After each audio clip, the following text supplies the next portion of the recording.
My name is Nelson Mandela, and this is the story of the year that nearly broke me. Not the beatings, not the hard labor, not the cold stone walls of Robben Island, but letters. Simple pieces of paper that carried news so devastating. They made me question everything I believed about strength, sacrifice, and what it truly means to serve your people. You see, when they imprisoned me in 1962, I thought I understood the price of resistance. I knew I would miss birthdays, holidays, the simple joy of tucking my children into bed. But I was naive. I believed that love could somehow transcend prison walls, that my family would remain safe in my absence, waiting for my return, like characters frozen in time.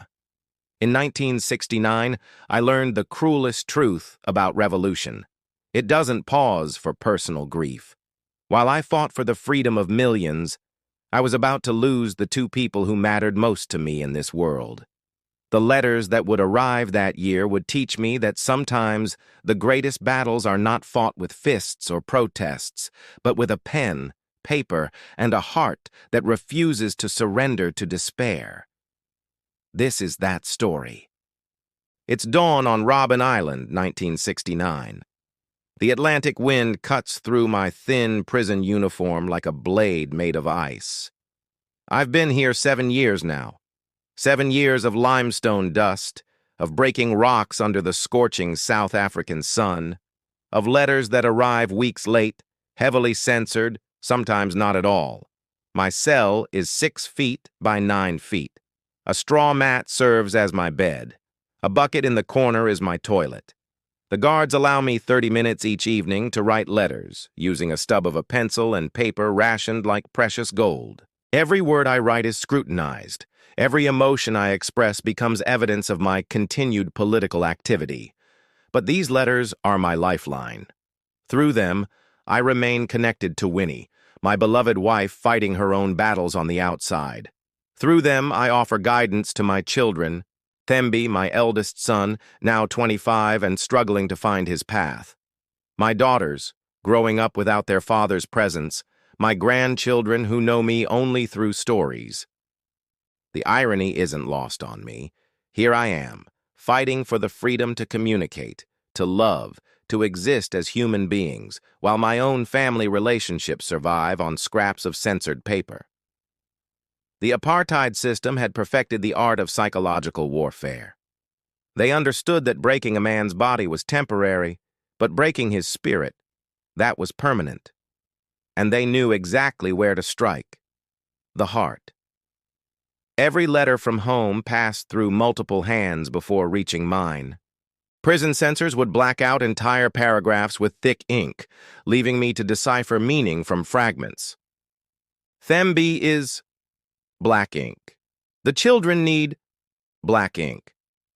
I'm worried about black ink. Sometimes letters never arrived at all, disappearing into the bureaucratic maze designed to isolate us completely. But the cruelest weapon in their arsenal was time. When family emergencies arose, when loved ones fell ill, when children needed their father most desperately. I would learn about it weeks, sometimes months later. By then, the crisis had passed, the moment for comfort had vanished, and I was left holding outdated sorrow like wilted flowers. The regime's strategy was diabolical in its simplicity. Make every act of love feel like failure. Make every expression of care feel inadequate. Make every political prisoner question whether their sacrifice was destroying the very people they claimed to be protecting. They wanted us to choose between our families and our cause, knowing that either choice would torture us forever. All I wanted was to be present. Not physically. I had long accepted that my body belonged to this prison, but emotionally, spiritually present. I wanted to be the father who guided Thembi through his struggles with alcohol and direction. I wanted to be the son who could hold my aging mother's hand and tell her that her sacrifices had meaning. More than anything, I yearned to transform this enforced separation into something productive. If I couldn't be there in body, perhaps my words could carry the weight of my presence. Perhaps these letters could become bridges spanning the impossible distance between Robben Island and the hearts of those I loved. I began to see my correspondence not as mere personal communication, but as acts of revolution. Every letter that expressed love was a rejection of the dehumanizing system trying to reduce us to numbers. Every word of encouragement was proof that they couldn't imprison the human spirit. Every expression of hope was a small victory against despair. I wanted my family to understand that my absence was not abandonment, but sacrifice with purpose. I wanted them to feel loved, supported, and proud, not ashamed of having a father and husband behind bars. Most importantly, I wanted to show them that love could survive anything, even the cruelest separation imaginable. July 13, 1969. The date is burned into my memory like a brand. The letter arrived on a Tuesday morning, carried by a guard whose expression revealed nothing. 3 weeks. My son had been dead for 3 weeks, and I was just learning about it now. We regret to inform you that your son Thembi died in a motor vehicle accident on July 13th. The funeral has already taken place. Your request for compassionate leave to attend has been denied. 25 years old. Gone. Just like that, reduced to a few clinical sentences on prison letterhead. My firstborn son, the boy I had held as an infant, taught to walk, watched grow into a young man struggling with the complexities of having a father who belonged more to history than to family. Dead, buried, mourned without me. The second blow came 3 months later. My mother, Nosekeni Fanny, was gravely ill. Again, I submitted a request for compassionate leave, again denied. She died in September. And once again, I learned of her passing weeks after her body had been laid to rest. 2 funerals, 2 final goodbyes I would never get to say. 2 failures that cut deeper than any physical torture they could devise. The apartheid system had found my breaking point, and they pressed on it mercilessly. That night, after learning of my mother's death, I lay on my straw mat, staring at the concrete ceiling of my cell. The grief was so overwhelming that I couldn't breathe properly. I felt as though I was drowning in regret, in the weight of choices that had cost me everything that mattered most. But then, in that darkness, something shifted. I began to think about the thousands of other African families torn apart by apartheid. How many other fathers were separated from their dying children? How many other sons couldn't bury their mothers? How many families were destroyed by a system that treated black love as irrelevant, black grief as inconsequential? My personal tragedy was not unique. It was universal under apartheid. And if that was true, then perhaps my response to it could also serve others. I picked up my pencil and began to write, not letters of complaint or self-pity, but letters of connection, of shared humanity, of defiant love. I wrote to Thembi's widow, offering comfort I couldn't give in person. I wrote to my grandchildren, sharing memories of their father they were too young to have.